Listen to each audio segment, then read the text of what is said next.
Israel telah melancarkan apa yang disebut sebagai serangan terukur terhadap sasaran militer di Iran yang diklaim sebagai respon atas serangan hampir 200 rudal balistik yang ditembakkan Iran ke Israel pada 1 Oktober lalu. Garda Revolusi Iran mengatakan serangan yang mereka lakukan sebagai balasan atas pembunuhan para pemimpin kelompok milisi yang disokong Iran, Hamas di Gaza, dan Hizbullah di Lebanon.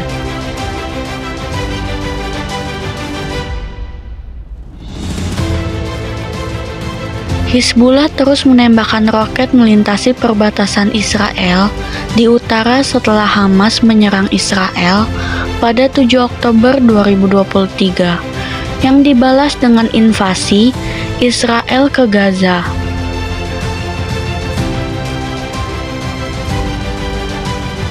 Konflik yang meningkat ini memberikan tekanan pada hubungan di seluruh dunia, termasuk antara negara-negara besar. Amerika Serikat atau AS telah menyatakan dukungannya terhadap Israel. Namun apa yang dipertaruhkan bagi Rusia dan Cina, serta bagaimana mereka merespon konflik terbaru di Timur Tengah ini? Rusia, aliansi yang praktis, tapi berfokus pada Ukraina. Rusia dan Iran bukanlah sekutu yang resmi.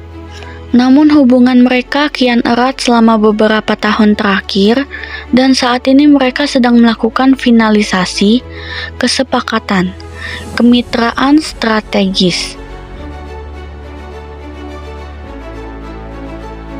Ketika Presiden Rusia, Vladimir Putin, bertemu dengan Presiden baru Iran, Masoud Pezeshkian, pada 11 Oktober lalu, keduanya berbicara tentang kedekatan mereka dalam agenda-agenda dunia.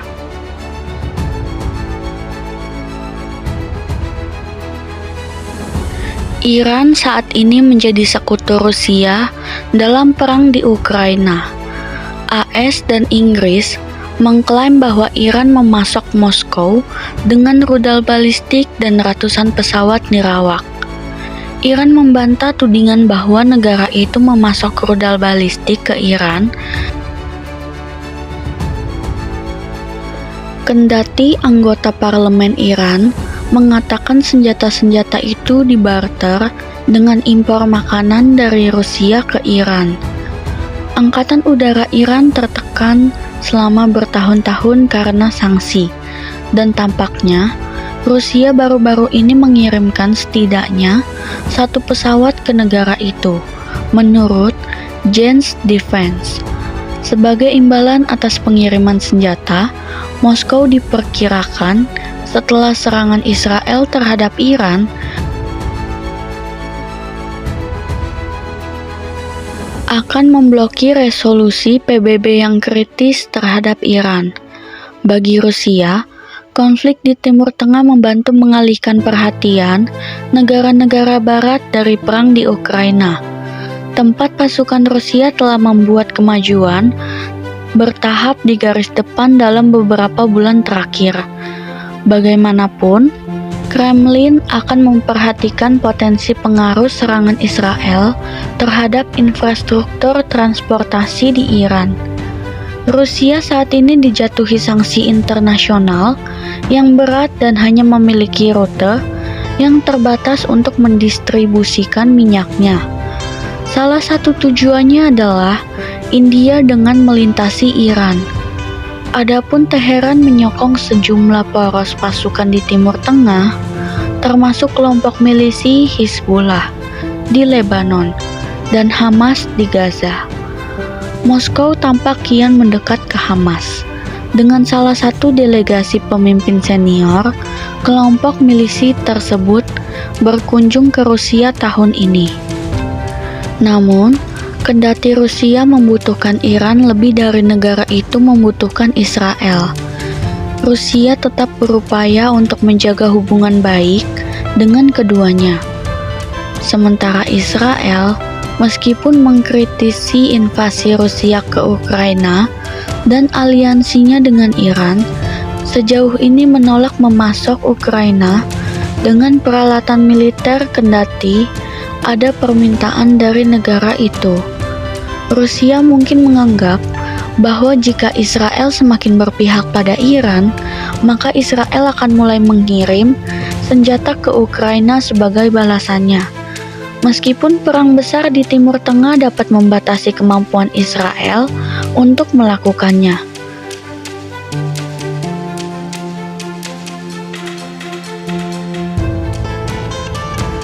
Kepentingan Rusia dan Iran juga berbenturan di Kaukasus Selatan, pusat perdagangan dan energi utama bagi Rusia ketika negara itu tak leluasa bergerak di bawah sanksi. Azerbaijan, negara terkaya dan terpadat di kawasan itu yang berbatasan dengan Rusia dan Iran, telah sepakat untuk mengembangkan koridor transportasi utara-selatan untuk meningkatkan konektivitas jalan raya, rel kereta api, dan pengiriman barang antara keduanya. Akan tetapi, Azerbaijan juga memiliki hubungan militer yang erat dengan Israel, yang telah lama memasok tentaranya dengan pesawat nirawak dan senjata canggih lainnya. Pada September 2023, Azerbaijan merebut kembali wilayah Nagorno-Karabakh yang disengketakan dengan Armenia, mengakhiri 3 dekade kekuasaan etnis Armenia. Data pelacakan penerbangan yang dianalisis oleh kantor berita Associated Press menunjukkan lonjakan pengiriman senjata dari Israel menjelang operasi tersebut. Cina mendukung Iran tanpa terlibat dalam konflik. Cina dan Iran telah lama menjalin hubungan baik, mulai dari hubungan diplomatik hingga ekonomi. Kini, setelah Israel menyerang Iran, posisi Cina diperkirakan tidak akan berubah secara drastis. Beijing kemungkinan akan terus menawarkan sokongan yang retoris kepada Iran, seraya mempertahankan jarak yang aman agar tidak terbawa dalam konflik yang lebih luas. Ketika dimintai tanggapan terkait serangan Iran terhadap Israel pada 1 Oktober lalu, juru bicara Kementerian Luar Negeri Cina sama sekali tidak menyebut Iran, namun mengatakan bahwa Beijing menentang pelanggaran terhadap kedaulatan Lebanon, merujuk pada invasi Israel ke Lebanon. Juru bicara tersebut menggambarkan Gaza sebagai akar masalah dari ketegangan di Timur Tengah. Sikap serupa juga jelas terlihat dalam pernyataan resmi Beijing, termasuk media pemerintah, sejak serangan Hamas pada 7 Oktober yang tidak dikutuk oleh Cina. Beijing telah berulang kali menyerukan deeskalasi dan gencatan senjata. Negara itu juga menyokong Palestina dan Lebanon, baik secara diplomatis maupun dengan bantuan kemanusiaan. Namun, apakah konfrontasi antara Israel dan Iran ini akan memicu retorika yang lebih kuat dari Cina?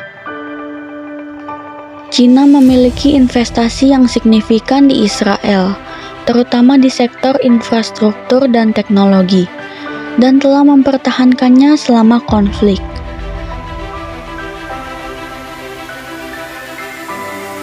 Cina mungkin ingin menghindari resiko mengasingkan Israel sebagai mitra ekonomi dengan lebih menyelaraskan diri dengan Teheran. Dalam serangan balasan ini, Israel tidak menyerang infrastruktur minyak Iran, namun tak menutup kemungkinan serangan Israel pada masa mendatang akan menyerang fasilitas-fasilitas ini. Cina sangat bergantung pada impor minyak mentah dan sekitar 90% ekspor minyak mentah Iran ditujukan ke Cina menurut S&P Global, sebuah perusahaan informasi keuangan. Jika serangan balasan Israel merusak infrastruktur minyak dan mempengaruhi ekspor tersebut, Beijing kemungkinan besar akan lebih lantang mengecam tindakan Israel. China tetap menjadi satu-satunya negara yang membeli minyak dari Iran meskipun ada sanksi AS.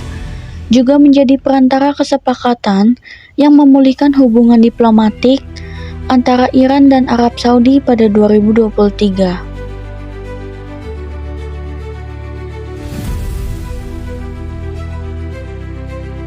Laporan media yang mengutip pejabat AS mengungkap bahwa Washington telah meminta China untuk menggunakan pengaruhnya terhadap Teheran.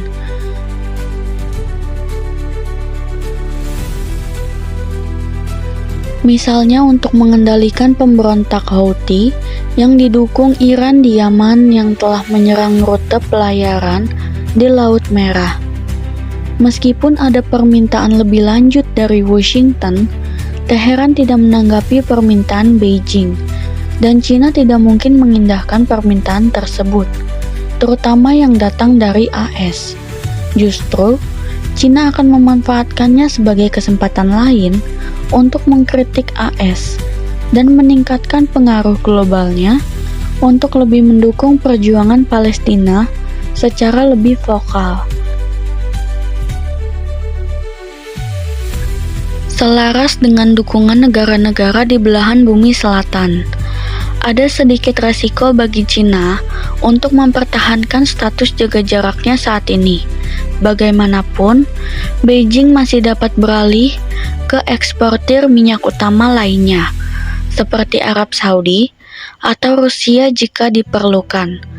Pada akhirnya, apapun bahasa yang kita dengar dari Beijing, dalam beberapa hari mendatang, China tidak mungkin terlibat lebih dalam konflik tersebut. Kesimpulannya, Rusia dan China tidak akan ikut berperang langsung dalam konflik Israel-Iran, tetapi mereka akan terus memainkan peran di balik layar. Rusia berupaya memanfaatkan konflik untuk menguntungkan posisinya dalam perang di Ukraina. Sementara China menjaga keseimbangan antara dukungan politik kepada Iran dan kepentingan ekonomi dengan Israel.